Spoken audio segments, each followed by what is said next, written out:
Man, we're getting close. We're knocking on the door. Deer season's about to open. Deer and elk season in several states. I love to bow hunt, as y'all know, so I've really been fine-tuning the prime, getting her sighted in. You can tell my center, them rails almost wore out. I'm even shooting these small dots up through here. Feeling good. Can't wait for that first doe or mature buck. Get out there, hopefully 20 yards broadside to take a shot. But there's more to it than hitting a dot. That's what I want to talk about today. I think way too many people practice at dots only, and then they may or may not make a good shot on a deer because they haven't thought about the penetration or where the arrow's going through the vitals. And there's a big difference between shooting dots and thinking about the path of the arrow through the vitals. This is the Mod Pro target by Morrell. I think it came out last year at ATA. We've all seen targets come and go, but I'm gonna tell you, I really like this one. Mod means easy to modify. So I like to tune my bow in on dots. I've been shooting 50 plus yards, get the baby dialed in.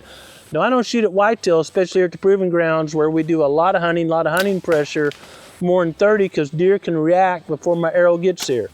Even for shooting 300 feet a second, deer can react if you had a perfect aim, and the arrow will end up penetrating something you don't want to penetrate or missing a deer. The Mod Pro makes it really easy, even for one guy, to go from dots and a target to starting to practice on vitals. So I get this where I want it. It's got Velcro on both sides, and you can order new of these. We all know these Morrell targets last forever and ever, especially if you keep the rain off of them, but changing the face is now really inexpensive and easy. So now, you can see a couple arrow holes in here. You know, everybody's thinking here, hopefully we've educated a lot of people, aim at the lower third, not in the middle, because if that deer reacts just a couple inches, middle goes to an oh my goodness. So when I say aim at the bottom third, I'm usually aiming at the white-brown hairline, where the white belly hair meets the brown hair. There are a couple exceptions that we're going to talk about in a second, because deer often drop. They don't jump, they drop. They hear something coming, it scares them, and they lock the load, those big glutes, those big sprinting muscles, and get out of Dallas. That's what whitetails do. Elk are a little bit better at just standing there and looking at it, but whitetails, they're built to escape trouble, not stay and fight, not to watch the wolf pack circle the herd. They just sprint out there. They're sprinters, they're not long distance runners, they're not herd animals. So aiming at the bottom third. If your shot is true, it's awesome. If it drops several inches, you're still a double lunger. It's a short track job. Obviously, the best shot, for several reasons, out of an elevated stand or ground blind, is going to be in the vitals, quick recovery. Let's talk about this a second. If you're in an elevated stand, and I'm going to turn my arrow a little sideways so you can see, and you aim here, what usually happens when the deer hears something, they lean away from the arrow. They drop and run. They literally drop and run. And we get all kind of hate mail. I never seen a deer do that. I didn't see it either until we started filming 15 years ago. And we get to watch all the shots back in slow motion footage. And that's kind of got a bunch of the industry now watching everything in slow motion footage. And they lean down to lock the muscles, squat, and turn away from the sound of threat. The bow made noise, and the arrows cutting through the air, these fletchings make a noise. Now think if you're something that's under threat every day. You're gonna drop and turn away from that noise. You're gonna try to get out of Dallas. So that's what's happening. Don't always see it with your naked eye. It almost always happens at some level when we're filming deer and we get to rewatch frame by frame in slow motion. We've covered this on several videos in the past, using computers to monitor the speed of the drop, magnets, dropping balloons, all this stuff, and actual hunts, and we'll put some links in the description. Growing Deer is brought to you by Bass Pro Shops and Cabela's. Also by Green Cover Food Plots, Winchester, PH Outdoors, Moultrie Mobile, Steel, Fleet Outdoor Apparel, Morrell Targets, Fourth Arrow, Soil Pro Outdoors, Scorpion Venom Archery, Case IH Tractors, Burris Optics, G5 Broadheads, Prime Bows, and Redneck Hunting Blinds. So now you're practicing, you need to think about where you're hunting. If you're like me, I hunt blinds on the ground, elevated blinds, tree stands. That's a big difference. If we're going straight through, you actually have a little bit larger target. That doesn't make sense to some people. Why, if you're shooting at ground level, do you have a larger target? Because if you're coming in at an angle, again, I'm turning sideways to show, and I hit the top of the lungs here, by the time it comes out the back of the deer, it's way down in the bottom. If the deer drops much, I'll miss this closest lung, and it'll be a one lunger. Now, that's saved a little bit because, again, deer broadside here, they roll away, they drop the load and roll away because they're going to turn. They start turning, they roll away. So when they're dropping and rolling away, they actually become, if I can show you like this, if this was straight on, the body does that. Straight on, it does that, and that gives you a better chance to get both lungs. That's probably what saves a lot of bow hunters. Again, they don't see it. I didn't see it until we started filming, able to watch on the computer screen in slow motion.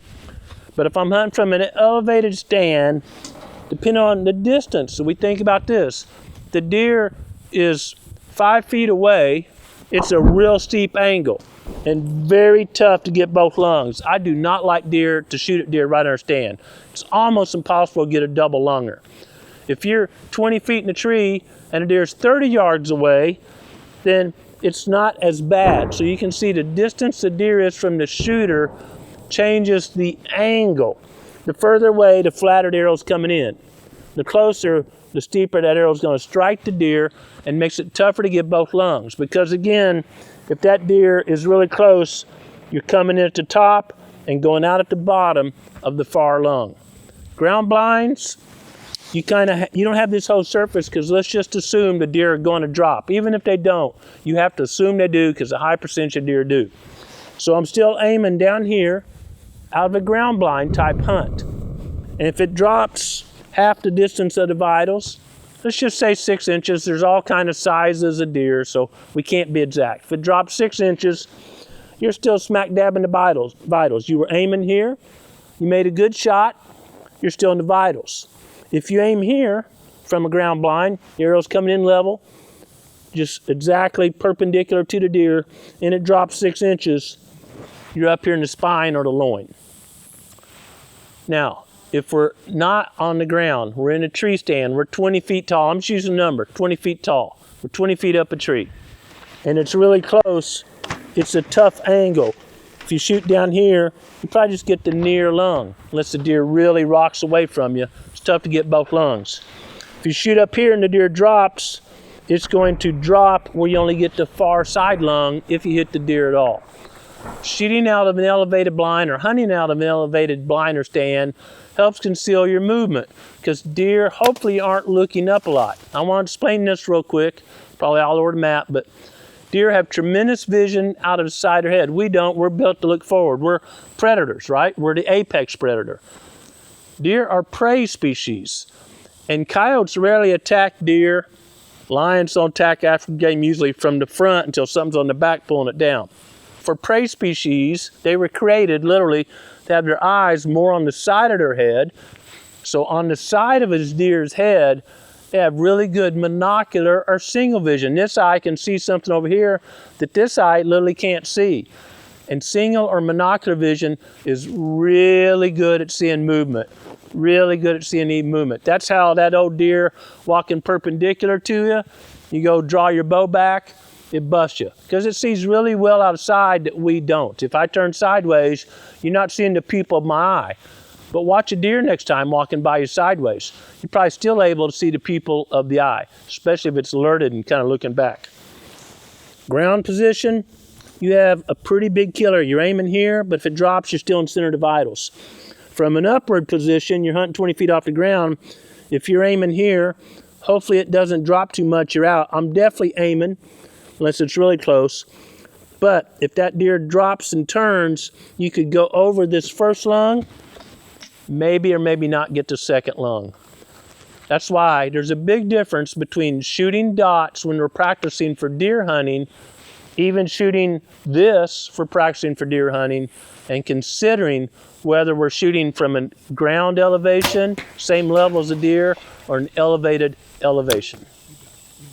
I think these are very important considerations for bow hunters, and I think this consideration alone, you prepare for it, you practice this way, and you're thinking this when the truth comes, you're about to punch a tag, will put more venison in your freezer.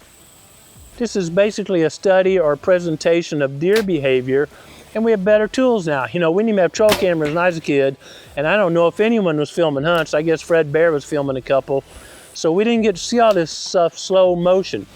Now, there's a whole bunch of shows out there that can slow it down and share this with you and show it frame by frame. I like lighted nocks, as that knock's coming in, and you're gonna tell, and oftentimes the arrow's out here about 5 or 6 yards before the deer starts reacting. That seems to be true on a 20-yard shot or a 30-yard shot. That the speed of sound, the sound has to get there, the deer has to have time to react, and then they start reacting. Seems like the sound of the bow alerts them. They may even turn their head to you, and then that zipping sound of that arrow, the fletchings, cutting wind, is what alerts them, and the reaction speed is so quick that they can change their position even though that arrow is over halfway to them. I hope you can apply this to your hunts, but even more importantly, I hope you take time to seek the Creator's will, the same Creator that gave deer this ability to avoid predation. Hope you take time to apply and seek His will to your life and live it daily. Thanks for watching Growing Deer.